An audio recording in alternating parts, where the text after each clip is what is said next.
Good morning. आज हम DElEd fourth semester के सेकेंड चैप्टर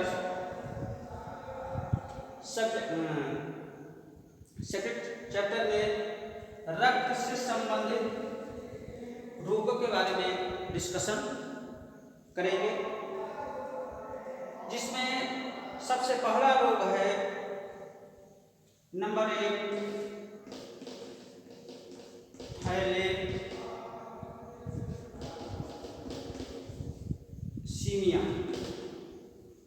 कौन सा रोग? थैलेसीमिया। यह रोग सबसे पहले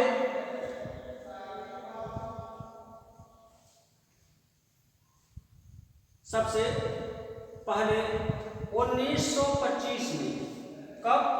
1925 में सर थॉमस कूली नामक एक जीव विज्ञान विद्वान ने पता लगाया था और उन्होंने बताया कि यह एक आनुवंशिक रोग होता है। कैसा?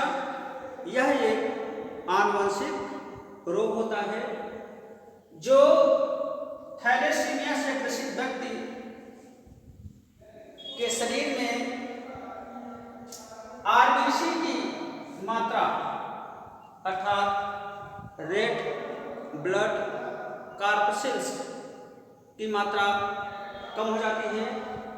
आरबीसी का जो जीवन काल होता है वो लगभग 120 दिन तक होता है। इस 120 दिन से पहले यदि कोई इस रोग से ग्रसित है तो उसके शरीर में पाए जाने जो आरबीसी की कोशिकाएं होती है अर्थात रेड ब्लड कॉर्पसेल्स, उसके शरीर से लगभग 20 दिन के अंतराल में ही जो होती है समाप्त हो जाती है। क्या होती हैं? 20 दिन के अंदर ही क्या होती हैं? समाप्त हो जाती हैं। अर्थात उस व्यक्ति के शरीर में आरबीसी की मात्रा जो होती है कम हो जाती है। अर्थात वह व्यक्ति जो होता है एनीमिया से ग्रसित हो जाता है। अब इसमें ऐसे व्यक्ति को जो होता है बार बार रक्त लेने की आवश्यकता पड़ती है। अब यदि ऐसे व्यक्ति को बार बार रक्त नहीं चढ़ाया जाता या नहीं दिया जाता है तो उसके शरीर में रक्त की कमी हो जाती है। अर्थात वह व्यक्ति जो होता है एनीमिया से ग्रसित हो जाता है। तब ऐसे व्यक्ति के लिए जो होता है थैलेसीमिया ग्रसित व्यक्ति जो होता है उसके शरीर में ही इसके जीन्स में ही जो होते हैं थैलेसीमिया के जो बैक्टीरिया होते हैं, जीवाणु होते हैं, वो छिपे रहते हैं जो धीरे धीरे उसके आरबीसी की मात्रा को क्या करते हैं? समाप्त कर देते हैं। अब मान लीजिए कि कोई महिला इससे ग्रसित है और उसके गर्भ में 2 जुड़वे संतान पल रहे हैं, तो ऐसे कंडीशन में जो होता है उन बच्चों के अंदर भी जो होता है आरबीसी की कमी हो जाती है और आरबीसी की कमी हो जाने के कारण होता है उस होने वाले शिशु की जो होती है मृत्यु हो जाती है।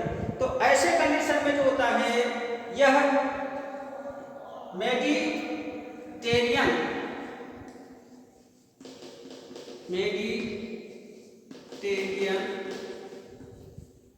अब आप सोच रहे हैं कि मेडिटेरियन क्या है? तो मेडिटेरियन यह एक सागर का नाम है। क्या है? सागर है। इस मेडिटेरियन सागर के इर्द गिर्द में पाए जाने वाले जो परिवार होते हैं उस थैलेसीमिया रोग से जो होते हैं ग्रसित पाए जाते हैं। थैलेसीमिया रोग से ग्रसित हो जाते हैं जिसके कारण इस रोग का नाम होता है Mediterranean anaemia.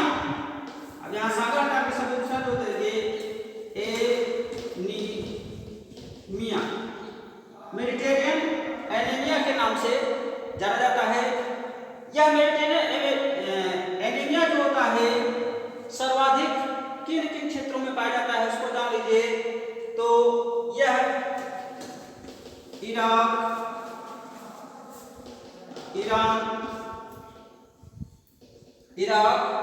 Iran, Italy,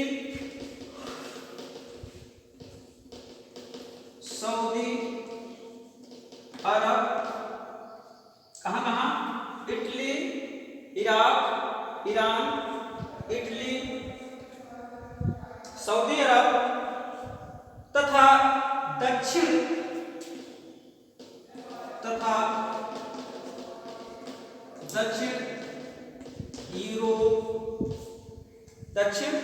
Europe के निवासियों में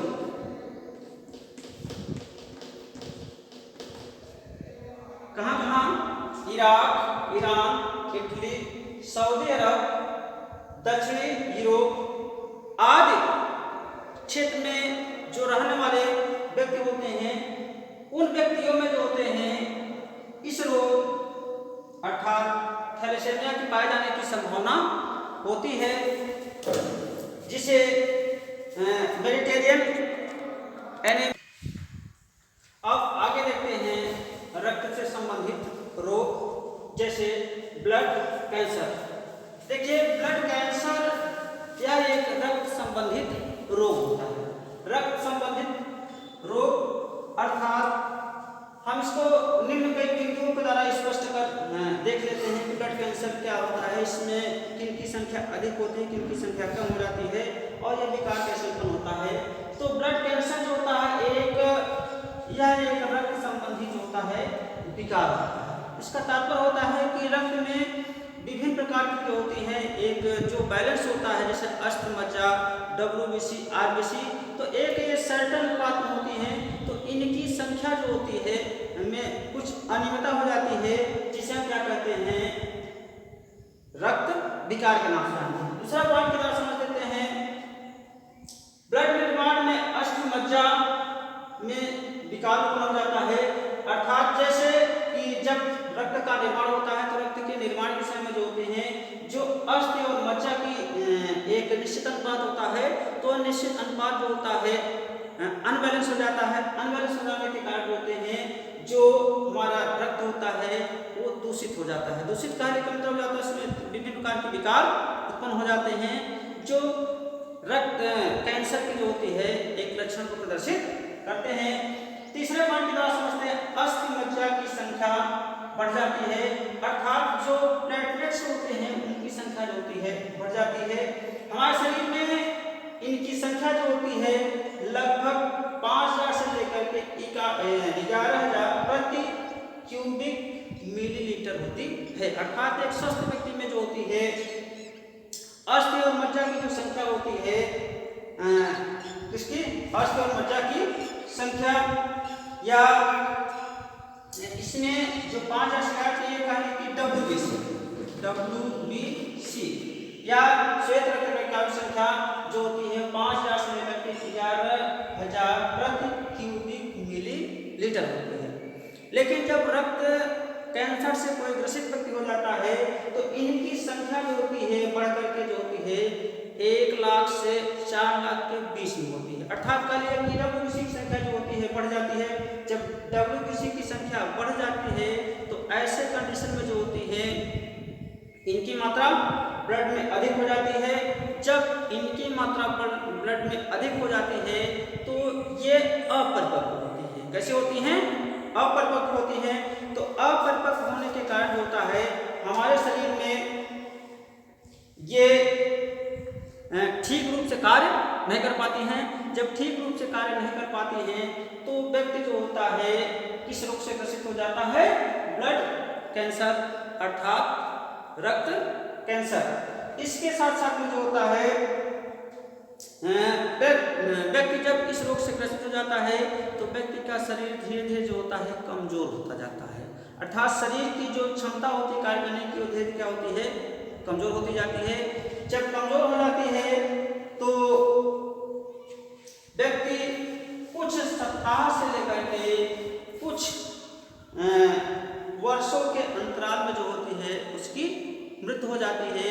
इस प्रकार से ब्लड कैंसर जो होता है यह एक रक्त संबंधित रोग होता है जो निम्न बिंदुओं के द्वारा जो होते हैं हमें स्पष्टता को दर्शाता है। अब हम आगे चलते हैं उच्च रक्तचाप। क्या? उच्च रक्तचाप। अभी आपने पढ़ा ब्लड कैंसर, अब पढ़ते हैं हम लोग हाइपरटेंशन।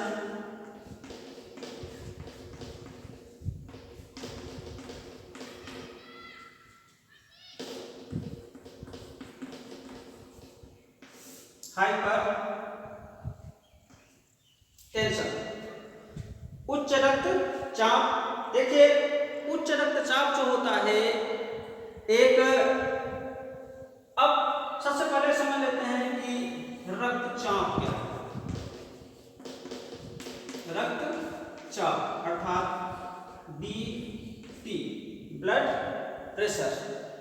तो उच्च रक्तचाप का मतलब हो जाता है कि जैसे एक जो नॉर्मल व्यक्ति होता है उसके बॉडी का जो ब्लड प्रेशर होता है 120/80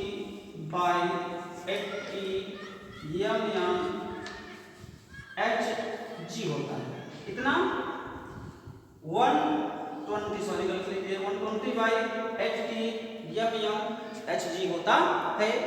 अब 120/80।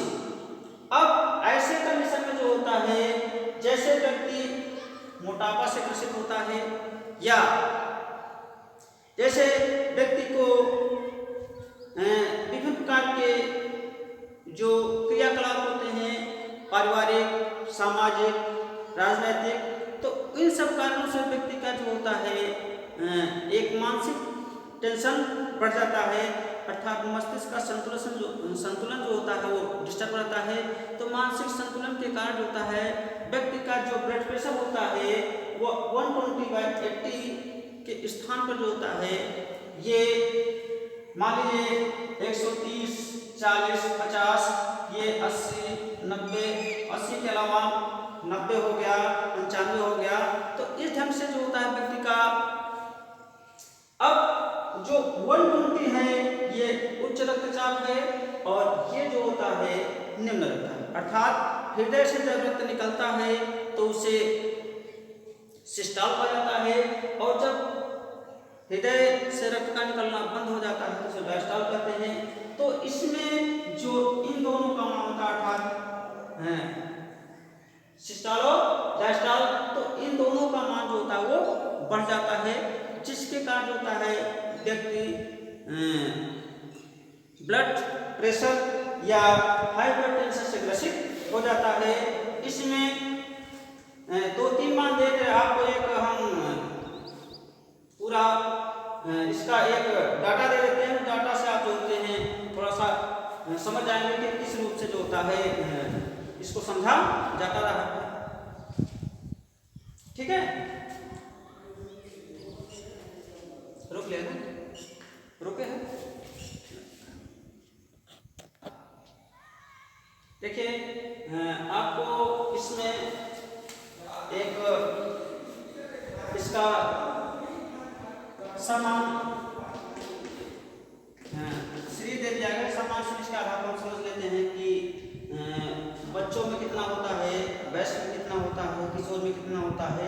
जैसे समान डायस्टोल बीपी जो होता है अर्थात बीपी का तात्पर्य हम ब्लड प्रेशर से 60 से 90 मिलीमीटर मरकरी होता है। उसके बाद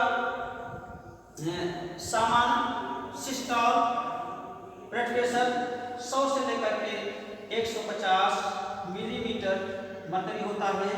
इसी प्रकार बच्चों में देखा जाता है तो बच्चों में जो ब्लड प्रेशर होता है वो 60 से 100 मिलीमीटर मरकरी होता है।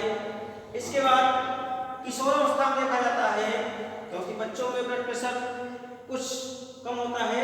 अब थोड़ा सा देखते हैं किशोर में। तो किशोर में जो ब्लड प्रेशर होता है या रक्तचाप होता है वो 90/120 मिलीमीटर मरकरी होता है। बच्चों या सॉरी वयस्कों में समान ब्लड प्रेशर जो होता है 95 से लेकर के 160 मिलीमीटर मरकरी होता है। इस प्रकार से हाइपरटेंशन तो एक रोग हो जाता है जिसके बारे में आपको डिस्कशन करके बता दिया गया था। अब ये जो एक हम आपको ग्राफ दिखा दे रहे हैं कि ग्राफ के आधार पर स्पष्ट हो जाता है कि डायस्टॉल क्या होता है, सिस्टोल क्या होता है। तो सिस्टोल और डायस्टॉल दोनों स्पष्ट कर दिया गया 120/, जो सामान्य अवस्था में बताया था 120/80 mmHg। तो ठीक इसी में आपको इस पर बताया कि मैं जो सिस्टोल था उसको दर्शा दिए हैं। तो इस पर आप ग्राफ के द्वारा जानकारी ले सकते हैं। अब हम आपको नेक्स्ट डे डायबिटीज रोग पर डिस्कशन करेंगे। थैंक्स।